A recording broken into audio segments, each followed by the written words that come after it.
One of the best digital board games has come into the physical realm. Gather your mates and try to slay the Spire on your table. Or should you? Pick one of the 4 heroes, like this Wolverine wannabe whose claws are falling out, but that's okay, because you can throw them at your enemies. Or a ninjaisha. What? You know, a ninja geisha? Oh, makes sense. Or this guy in the mask with a very big sword. Or the defect. That's not very nice. It's actually its name. Embark on a mission to slay the Spire by going 3 acts and having encounters like events, Fighting Fat Gremlin! campfires, Fighting Gremlin Wizard! treasures, Fighting Mad Gremlin! boss encounters. Fighting Snake! Okay, is it all about fighting? A lot of it is about fighting. You will use your cards to deal damage, to gain armor, and use your character's super duper mega explosive unique abilities. You will get new cards. You will upgrade your existing cards. So it's a roguelike? What does that mean? That you will die. And we're gonna talk a lot more about this game in this video, so we should jump to the first question, which is... What are the 3 best things about this game? My 3rd best thing, and I think in the 3 years that this channel has been doing stuff, I'm going to add this thing as a positive first time ever, which is going to be bookkeeping.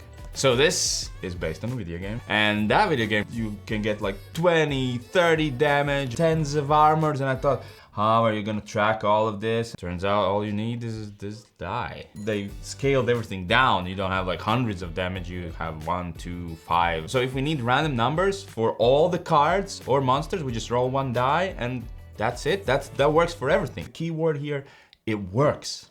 It works really, really well. You need to upgrade a card? Great, you don't have to look for an upgraded version in your box. Yeah, take it out of the sleeve, flip it over, and your card has been upgraded. When the game is going, you don't feel that bookkeeping. Getting those cards back and then playing them again, shuffling them, feels in a flow. For me, it's monsters, and this game has tons of different monsters and they work uniquely. For every monster, you know its mood, what he's gonna do, and then you have to react to that. And each of them feels completely different, and it's just a lot of variety here. I have to place my number 1, which is replay. If you like the basic flow of the game, which is a deck builder, co-op deck builder, there is so much replay value. You could play back-to-back games with the same character. You're gonna have different builds, different abilities. And that's not mentioning that when you finish the game, you unlock new cards. So you will have in that deck new cards that you haven't seen before. There's tons of achievements. I haven't seen this much replayability for a long, long while. And each game can be fairly short as well, if you keep it snappy. With 2 players, it takes around an hour, maybe less, to play a single act. I don't see this becoming stale anytime soon. They got the feel of the video game where you go like, just one more. Nothing is straightforward. Whenever you get a cool card or choice that gives you some benefit, if you have 3 cards, you just have to pick one, and the 2 other ones, which also will feel great, you'll have to place on the bottom, which means you won't see them probably for a very long time. A lot of relics that you get will give you super cool powers, but they will tell you, hey, if you get this relic, you have to shuffle a curse, which is a bad card, into your deck. You don't want it, but the relic is so freaking good. And even in the random events, there's always choices that you can do. My, second thing at this point is going to be the user experience. I've played a ton of the video game. The user experience here, coming from the video game perspective, is like, wow. Fairly quick to play, it's quick to set up. We mentioned the video game a lot. You could not have played the video game at all. You still, I think, will find this great. The game is full of these little things where you're like, this is so convenient. Like the insert and save system. My last thing is mega giga combos. That's the best part about deck buildings. Building your own unique decks. And this one, it's like no other, I feel like. There are very, very rare board games where you will get this satisfaction out of building your deck. Build it every time a bit different. Every character has completely different, unique perspective to the game and how they work. When you get at the end of Act 1, you start to feel like, I played this, get this strong powers. It mixes with that. First session I played a combo that made so much damage that my teammates looked at me, there's no way, you're cheating, show me your cards. And at that point you know, this is a good one. That dopamine, just get it straight to my veins. The deck building is great. Well, how unique are the characters? Well, yeah, we have each our own special ability, right? But the card pool from which we pick, this is for this character. Just this bunch of cards, that's just this character. And then there are the rare cards for just this character. There's unlocked cards that are not here. We haven't placed unlocked cards here. And then you will add potions and relics to your build, which also will give you like unique superpowers each time and different. So getting to that combo and discovering it is like a journey in itself. We gotta stop gushing because I think they understand that this is gonna be positive. Yeah. But we also have some negatives or things why this not be for you. Let's talk about those, huh? First of all, it's a semi-cooperative game. Well, what do you mean semi? It's fully cooperative. You play a lot of cards on your own, and then maybe at the end of your turn, or maybe if you realize that, hey, you screwed up, I'm gonna die, then you lift your head and ask, hey Jens, maybe, you could help me? When you get to tougher bosses, it changes for sure. You start to play and start to combo as you get better and as you get more cards that interact with other people. But especially at the beginning of the game, it feels like, hey, I can't really help you much. I do my thing, you do your thing, and then we clash together from time to time. When you get a combat encounter, each player will get some monsters in their line. This is your line. This is my line. You can always use the damage to attack any monster in any line. So you can talk, okay, I can do 1 damage, not gonna help me a lot, but maybe that helps you a lot. Do you need that 1 damage? I feel like that makes the game much quicker. You quickly do your turn, let's move on. From time to time when you need to cooperate. That's the same thing for me. Little talks. It's gonna be, do you need some damage? Do you need some armor? The ends of combat.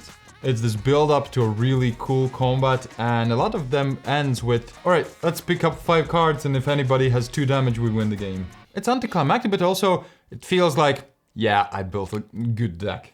If you can manage to beat them that quickly, then you feel like, yeah, I'm good. Yeah. So. Okay, mine is, and for me, I'm gonna place it out because it's a problem for me. I know you said it isn't for you, but it's for me. In this game, there will be events, and sometimes the events will make you lose life. Granted, it's gonna happen rare. You're probably not gonna lose a lot of games, if any, because of the events, but you might. You draw an event and it says lose 2 life to get a card, and you're like, well, let's go. Oh wait, I only have 2 life. The second thing is these super cool treasure relics will say if you roll a 4, you can deal 4 damage. You might never roll a 4. And the third thing is you need 1 shield and then you're good and we continue playing or we lose? Anybody 1 shield? Just 1 shield. Nothing. That's the game. That's it. It's over. And it's meant to be that way, right? You need to die because it's a roguelike. Doesn't mean that I feel good. Yeah, in the rulebook itself, there is a sentence that says you will die in this game. It is part of the game. You unlock new stuff, shuffle it in. That's part of it. Still. But you can mitigate and work around it. Do that random hits. Always felt like, all right, let's freaking play again. All right, so what is the best alternative to this? 1. Harry Potter and Battle of Hogwarts. It's a cooperative game in the universe of Harry Potter where you play Harry Potter, try to defeat the bad guys. Voldemort. Yeah, I said it. Deal with it. It's a deck builder as well. You always play all of your cards, then buy new ones, add damage. It's very satisfying, and you every time can build a different set. And it's super simple, super simple. I think it's great for the target audience, which is fans of Harry Potter, maybe not gamers that much, but it's really lovely. The same satisfaction I get there, I get here times 10. Times 10, you did the math? Yeah, exactly 10. Mine is Eon's End, a co-op deck builder, right? Yes. Kind of theme here. And there you're trying to defeat the big bad boss. And you do that by, well, building your deck and playing cards. The biggest differences are, well, it's not a roguelike, it's just 1 game. This is the baddie, this is you, try to kill it. There's the market that is set, like in Dominion, if you've played Dominion deck building, pretty much so that's it. Yeah. But that's a really good comparison. Yeah, it's still a good co-op. Yeah. Anyway, not as good as this, I think. Then how good is this? We gotta find out eventually, right? So what is the final rating? Let's go. 3, 1. It's a freaking must-have. I just manipulated him. He did. So I was gonna write down fantastic, and he was like, imagine playing this with your son. I mean, it's so easy to play. Just sit down and go through 1 game and upgrade some cards and wouldn't that be great? And I'm like, that would be great.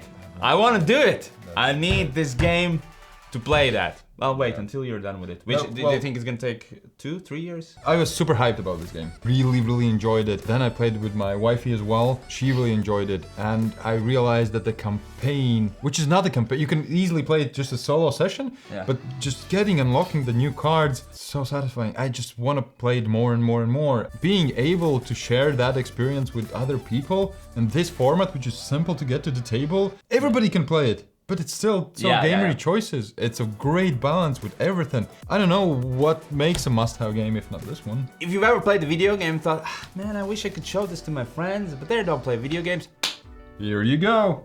This is your chance. If you don't know what the hell is Slay the Spire, the video game, this is your chance. But this is a great co-op deck builder game. I think I have to agree with you when you said this is the best co-op deck builder. I mean, we haven't played all of them, but from the ones we have, this is the best. I also don't know if that's because I had played the video game as well before, but reading the rulebook was such a breeze. Finished it and I thought, was that it? Need to be more information, right? Started playing it and no, it doesn't have to be. And teaching it to anybody, even for people who haven't played the game, I had such a breeze teaching them. Sorry guys, we gotta wrap this up. Yeah, we have to run to do some errands. Yeah, we're not gonna play 1 or 2 games of this. 2. We're not gonna play 2 games of this. Also, while we're not playing this, consider supporting us through YouTube members or getting one of our cool t-shirts from our store. But anything helps, even you liking, watching, or commenting on this video. Thank you so much and see you next time. Bye. Bye-bye.